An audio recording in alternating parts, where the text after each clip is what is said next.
बहू, क्या कर दिया तूने? राहुल अपनी घड़ी देखते हुए खुद से कहता है। आज तो बहुत देरी हो गई, जल्दी से खाना डिलीवरी करता हूँ वरना कंप्लेंट चली जाएगी।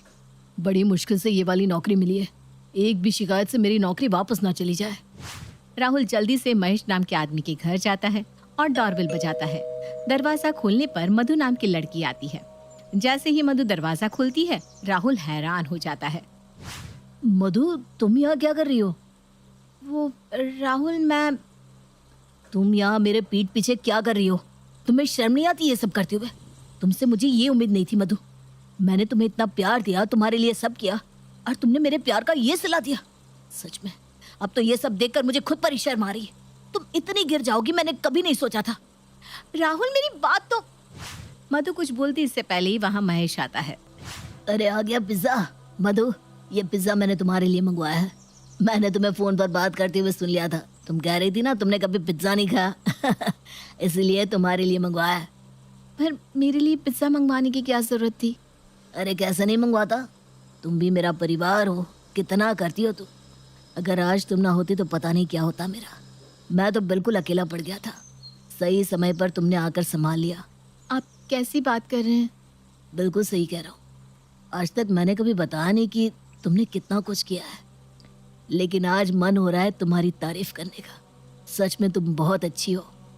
लगता है सर आप बहुत ज्यादा ही मानते हैं ना। और नहीं तो क्या, मधु को तो बहुत मानता हूँ मैं। ये तो मेरे घर की जान है। जब से मेरी जिंदगी में आई है तब से सब कुछ बदल गया। अच्छा लगा आपसे मिलकर। जी बिल्कुल, हमें भी आपसे मिलकर अच्छा लगा। और मधु, अंदर चलो, ये पिज्जा खाओ। आज जो तुम बोलोगी वही आएगा घर में। महेश और मधु को एक साथ देखकर राहुल के पैरों तले जमीन खिसक जाती है। राहुल तुरंत शराब लेने जाता है और शराब पीने लगता है। आदमी घर से बाहर क्या निकल जाए, पत्नी उसे भूल ही जाती है। मेरे पत्नी, मेरी मधु ने मेरे साथ इतना बड़ा धोखा किया। काश मैं मर जाऊं, क्योंकि यह सच स्वीकार करने की मुझे हिम्मत नहीं है। अब जी कर भी क्या करूँगा? अपनी पत्नी को किसी और आदमी के साथ राहुल बहुत ज्यादा नशे में था और बार बार रोकर अपनी पत्नी को ही कोस रहा था। राहुल देर रात तक घर नहीं आता। मधु घर आ जाती है, पर वो बहुत परेशान थी कि राहुल घर क्यों नहीं आया। राहुल अब तक घर क्यों नहीं आया? आज जो कुछ भी हुआ है, पता नहीं राहुल को कितना बुरा लग रहा होगा। राहुल बस घर आ जाए। एक तो इतनी रात हो गई है और उसका कुछ अता पता भी नहीं। मुझे तो बहुत टेंशन हो रही है, पता नहीं कहाँ होगा, ठीक होगा भी या नहीं। अगर थोड़ी देर में राहुल घर नहीं आएगा तो मैं खुद ही राहुल को ढूंढने निकल जाऊंगी। मधु राहुल का काफ़ी इंतज़ार करती है, लेकिन जब राहुल घर नहीं आता तो मधु खुद राहुल को ढूंढने निकल जाती है। मधु ढूंढ ही रही थी कि तभी शराब के ठेके के पास मधु की नज़र राहुल पर पड़ती है।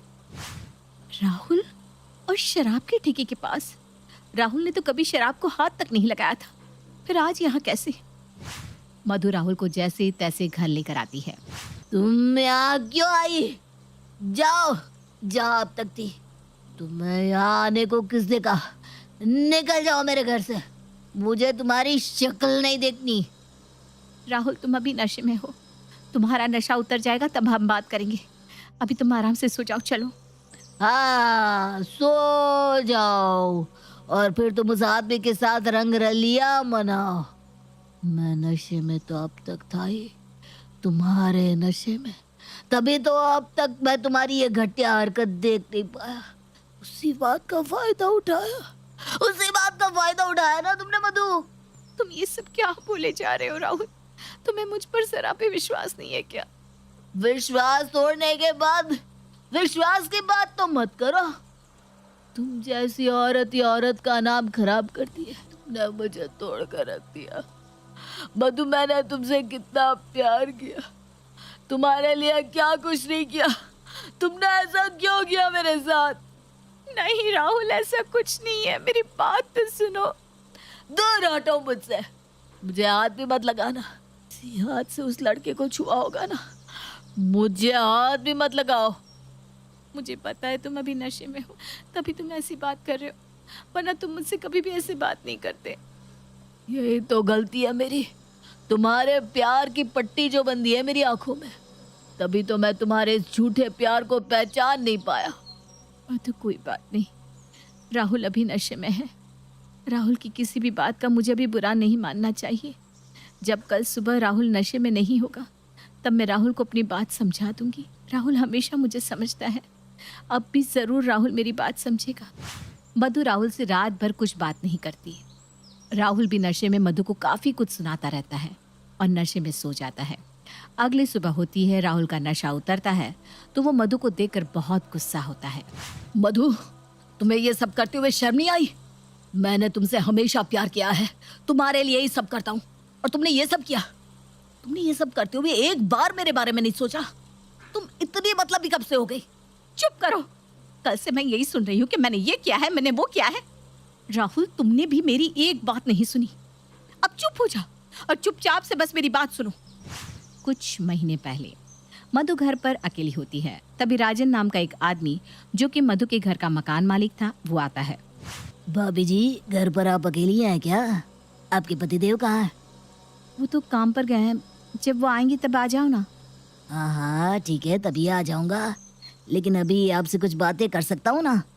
मुझसे क्या बात करनी है आपको? देखिए, अभी घर पर मैं अकेली हूँ, जब वो आएंगे तब आना आप। अभी आप जाइए बाहर। इतना भी घमंड ठीक नहीं है भाभी जी। अब जिस घर में घमंड दिखा रही हो ना, वो घर मेरा है, जिसका 3 महीने से अब तक किराया नहीं भरा। हाँ तो क्या हुआ, नहीं भरा है तो भर देंगे। हम आपसे पैसे लेकर कहीं भाग थोड़ी जा रहे हैं। उन्होंने आपसे बात की होगी ना किराए को लेकर, तो आप यहाँ क्यों आए? मैं तो आपके लिए आया हूँ भाभी जी। मुझे आपके लिए बड़ा बुरा लगता है। आप इतनी सुंदर, और वो कहाँ, एक 2 रुपए की नौकरी करने वाला। अगर आपको कोई मेरे जैसा मिलता तो आप बहुत खुश रहती। क्या बकवास कर रहे हो? निकलो मेरे घर से, वरना मैं शोर करके सबको बुला लूंगी। जाओ यहाँ से, और आज के बाद मुझसे ये घटिया बात की तो मुंह तोड़ दूंगी। ज्यादा पंख मत फैला, आपने काट दूंगा पंख। 1 हफ्ते का समय दे रहा हूँ, मेरा किराया पूरा दे देना। अगर किराया देने का मन ना हो तो मुझसे मिलने आ सकती हो, अकेले। तुम्हारे लिए किराया तो क्या, मैं ये घर भी माफ कर सकता हूँ। उसने तुम्हारे साथ कुछ बदतमीजी तो नहीं की ना? उसने कुछ कहा तो नहीं ना? नहीं, उसने मेरे साथ बदतमीजी करने की कोशिश तो की थी, लेकिन मैंने करने नहीं दी। उसे तो मैं छोड़ूंगा नहीं। उसने तुम्हारे साथ बदतमीजी करने की कोशिश भी कैसे की? और तुमने मुझे ये सब बताया क्यों नहीं? हम तुरंत ये घर खाली कर देते। और घर खाली क्यों करते? क्योंकि उसने अपना किराया मांगा और हम दे नहीं पाए। राहुल, ऐसी परेशानी हर जगह हो सकती है। तुम सही कह रही हो। राहुल, जब तुम्हारी नौकरी चली गई तो कई लोगों के मुझे ताने सुनने पड़ते थे। आते जाते लोग अपना कर्जा मांग रहे थे, घर से निकलना मुश्किल हो रहा था। इसलिए तुम उस आदमी... अब भी तुम गलत समझ रहे हो राहुल। उस आदमी के घर में मैं काम करती हूँ। काम? कैसा काम? मैं उस घर में काम करती हूँ, साफ सफाई का। वो आदमी काफ़ी अच्छा है। उसकी एक प्रेग्नेंट बीवी भी है जिसका मुझे ख्याल रखना है, और उसके लिए वो लोग मुझे 25,000 रुपये भी दे रहे हैं। मुझे पता है तुम्हें मेरा काम करना अच्छा नहीं लगता, लेकिन तुम्हारी इस नौकरी से हमारी ज़रूरत की चीज़ें भी तो पूरी नहीं हो रही थी, इसलिए मुझे नौकरी करनी पड़ी। क्या तुम हमारे घर के लिए काम कर रही थी? हमारे घर का खर्चा अच्छे से चल सके इसलिए तुम इतना कुछ कर रही थी, और मैंने ही तुम्हें गलत समझा। मुझे माफ कर दो मधु, मैंने तुम्हें बहुत गलत समझा। हाँ राहुल, तुमने गलत समझा। मैं ये नहीं कह रही हूँ कि तुम मुझ पर विश्वास नहीं करते, लेकिन तुमने मेरी बात भी नहीं सुनी। राहुल, मैं भी तुमसे बहुत प्यार करती हूँ, और तुम्हारे साथ मैं कभी भी कुछ गलत नहीं कर सकती। मुझसे बहुत बड़ी गलती हो गई मधु, मुझे माफ कर दो। आपसे मैं भी तुम्हारे काम को समझूंगा। तुमने मेरा हमेशा साथ दिया है, मैं भी तुम्हारा हर मोड़ पर साथ दूंगा। तुम चलो मेरे साथ। मधु राहुल को अपने साथ लेकर जाती है जहाँ वो काम करती थी। वहाँ महेश अपनी पत्नी प्रीति के साथ था। अरे मधु, तुम यहाँ?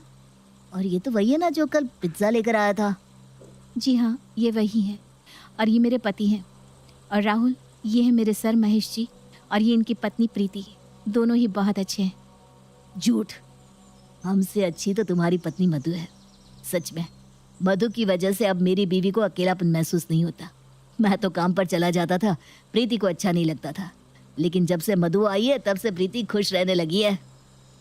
आप लोग मेरी पत्नी की तारीफ कर रहे हो, मुझे बहुत अच्छा लग रहा है।